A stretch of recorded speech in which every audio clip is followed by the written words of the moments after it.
how to fix Roblox not sending email to reset your password.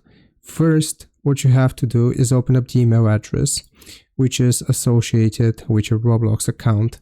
Then we are going to click on the gear icon in the top right and then CO settings.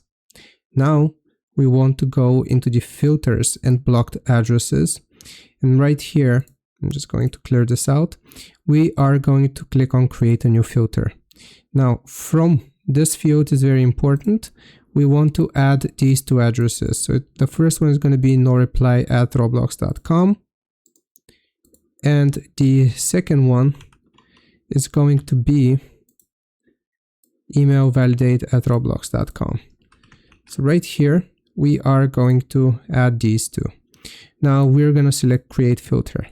Here, you want to check never send it to spam. This is the most important part, and we're going to click on create filter.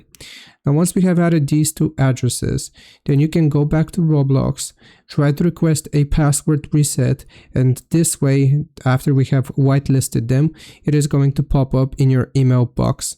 I hope this helps. Leave a like and sub. I'll see you next time.